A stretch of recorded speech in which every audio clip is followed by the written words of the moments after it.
du soleil, pas de soleil, pas de soleil, pas de soleil, pas de soleil, pas de soleil.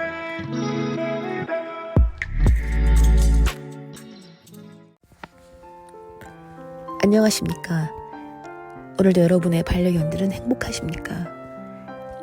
어느덧 푸른색의 새싹들이 세상에 희망을 주는 봄이 왔습니다. 겨우 내내 실내에 있던 강아지들도 밖으로 나와 더 많은 산책을 하고 싶어하는 계절이 왔습니다.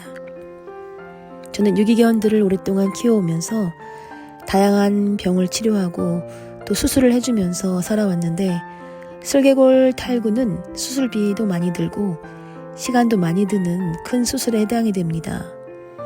오늘은 슬개골 탈구의 원인과 증상 그리고 예방과 치료에 대한 영상을 올려드립니다. 저희 강아지 하나는 유기견 센터에서 저희 집에 왔을 때 이미 3기가 넘어 있었던 상황이었습니다. 동네 병원에서는 수술이 안 된다는 사형 선고 같은 소리를 하셨습니다. 너무나 진행이 오래되어서 3기 내지는 4기 정도로 말씀을 하셨습니다.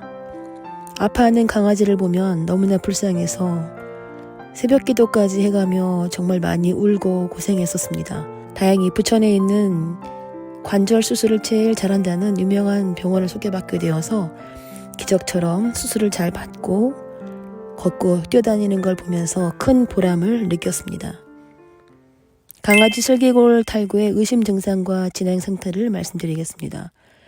강아지들의 허벅지 관절을 만져보면 관절 홈에 슬개골이 제대로 고정되어 있지 않을 때 슬개골 탈구가 발생하는 것입니다.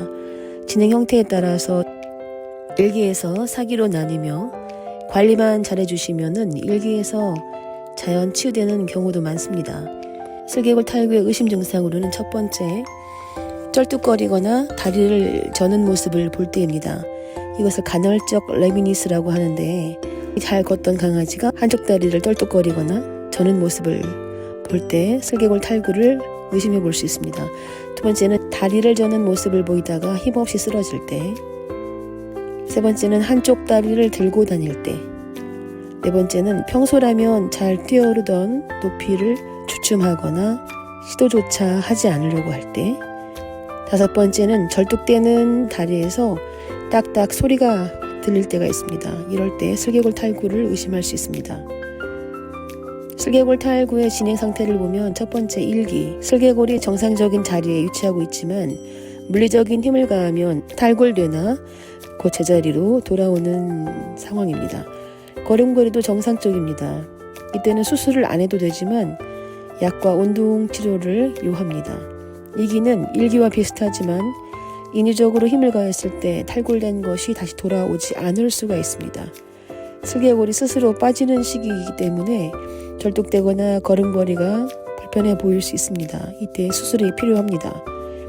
3기는 계속 탈골되어 있는 상태인데 내측이나 외측으로 슬개골이 빠져 있습니다. 인위적인 힘으로 탈골된 것을 다시 돌려놓을 수 있지만 무릎 관절을 피는 순간 다시 탈골이 되는 상황입니다. 4기는 아무리 정상 위치로 돌려놓으려고 손으로 만져보아도 돌아오지 않습니다. 강아지가 이때 엄청난 고통을 호소합니다.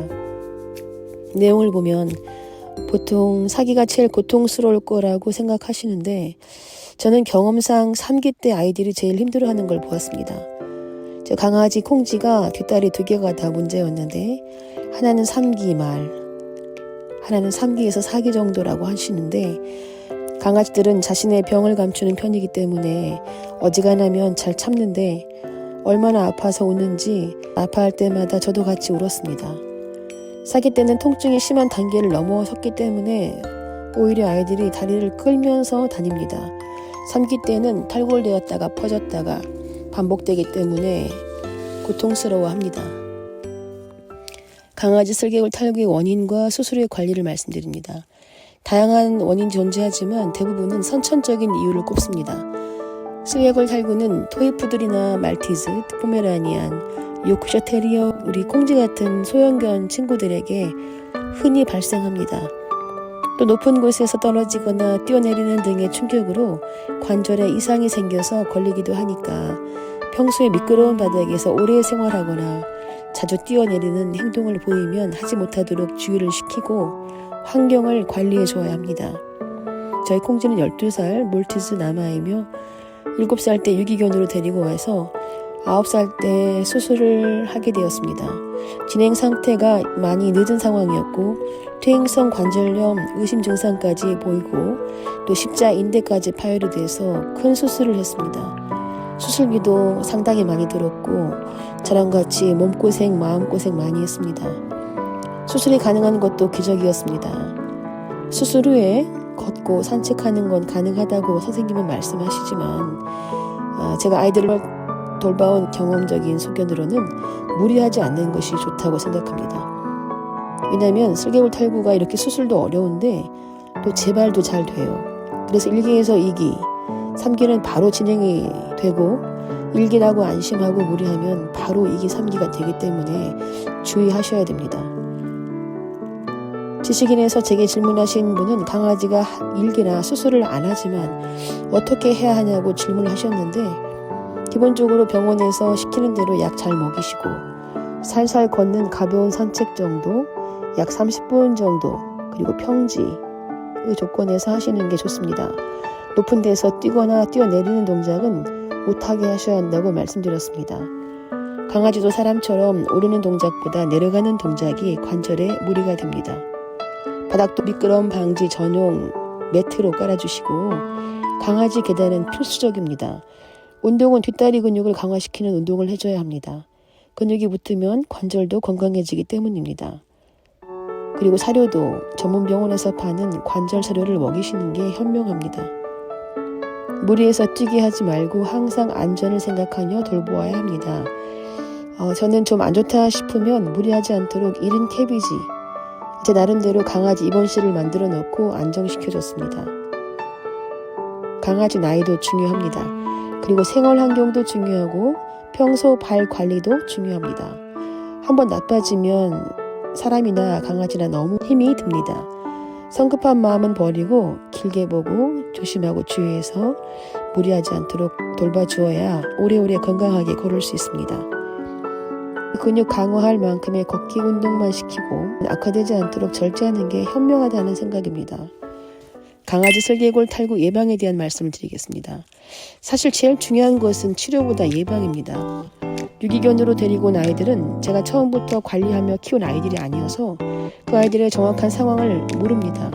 어린 강아지라면 처음부터 잘 양육해서 예방할 수 있습니다. 일단 강아지들 사료를 전문 병원에서 추천하는 관절 사료로 먹이는 것을 저는 추천합니다. 제가 먹이는 제품은 외국 제품이고 좀 비싸긴 하지만 아파서 돈 들어갈 걸 생각한다면 훨씬 경제적이라는 생각을 하고 있습니다. 관절 영양제도 아프기 전에 미리미리 먹이는 게 더 관절 건강에 유익하다고 생각합니다. 그냥 관절 영양제 말고 녹색 홍합, 초록잎 홍합이 든 제품을 먹이시는 게 좋습니다. 기호성도 좋아서 아이들이 잘 먹습니다. 그리고 제일 중요한 것은 환경입니다. 아이들이 보통 실내에서 생활하기 때문에 관절들이 다 약해져 있습니다. 어쩔 수가 없어요. 바닥이 보통 미끄럽기 때문입니다. 그래서 바닥을 아이들이 밟기에 미끄럽지 않은 매트로 깔아주고 소파나 침대에는 강아지 계단을 놓아주는 것이 필요합니다. 제가 여러 가지 써보고 경험한 것 중에 괜찮아서 사용하는 것을 설명란에 올려드렸습니다. 저는 강아지들 때문에 비싼 카페트를 다 없애고 하늘색 강아지 발바닥으로 된 것으로 다 깔았습니다. 집안 분위기나 기후에 따라 강아지들이나 사람들이 모두 행복하고 안전한 환경으로 만들어 보시기를 추천합니다. 계단은 층이 없는 곳도 있고 높이에 따라 다양한 것들이 있습니다. 저는 계단이 좀 많고 계단 사이가 높지 않은 것 중에 아이들이 밟기에 편한 재질로 된 것을 선택했고 가격이 너무 비싸지 않은 것으로 구입했습니다. 소파나 침대의 높이에 따라 맞는 것을 해주시면 되고 여유가 되시면 여러 개를 같이 놓아주면 아이들이 더 편하겠죠. 이 두 가지만 미리 잘 해두어도 관절 사고는 안 난다고 볼 수 있습니다. 환경을 만들어줬으면 평소에는 강아지들 발바닥 털을 주기적으로 잘 깎아줘야 합니다. 강아지들은 발바닥이 가장 예민합니다. 그래서 발바닥을 만지는 걸 무척 싫어합니다. 이발기나 바리깡은 칼날이 있고 소리가 커서 아이들이 놀랍니다. 그런데 제가 사용해 본 것 중에서 무선으로 충전해서 쓰는 게 있는데 다칠 위험도 없고 안아서 살살 발바닥 사이사이를 밀어주면 되는 거라 안심할 수 있어 추천드립니다. 저희 아이들은 다 노령견이라 세일 중인 유모차 사서 여행 갈 때 차에 싣고 걷다가 태우다가 다녀왔습니다. 한 번에 잘 접히고 소형견인 경우에는 2마리를 다 태울 수 있습니다. 물건 대비 가격도 저렴합니다. 혹시 도움이 될지 몰라서 추천해 보았습니다. 슬개골 탈구에 대한 염려가 크다면 애초에 개를 키울 때 슬개골 문제에 취약한 것으로 알려져 있는 품종을 조사하고 그러할 위험이 낮은 품종을 선택하시면 됩니다. 그리고 체중 관리는 모든 병의 예방이 되지만 특별히 관절 건강에 도움이 됩니다. 반려견을 건강한 체중으로 유지해서 관절에 가해지는 스트레스를 줄이고 정형외과적인 문제 위험을 최소화해야 합니다. 또한 규칙적인 산책이나 부상의 위험을 증가시킬 수 있는 충격이 큰 활동은 피하되 적당한 운동을 통해서 근육을 튼튼하게 하고 관절을 유연하게 유지해야 합니다. 반려견을 기를 계획이라면 정기적인 건강 검진을 통해서 전문의의 의견을 평소에 잘 참고하는 것이 가장 좋은 예방법입니다. 영상을 보시고 다른 의견이나 알고 싶어 하시는 주제가 있다면 댓글에 올려주시면 최선을 다해 보겠습니다. 여러분의 구독과 좋아요 그리고 반려견들을 키우시는 분들에게 이 영상을 공유해 주시는 것은 영상 제작에도 큰 힘이 됩니다. 저도 지금 감기에 걸려 있는데요. 여러분 환절기 감기 조심하시고 여러분의 반려견들과 함께 오래오래 행복하시기를 바랍니다. 영상을 봐주셔서 감사합니다.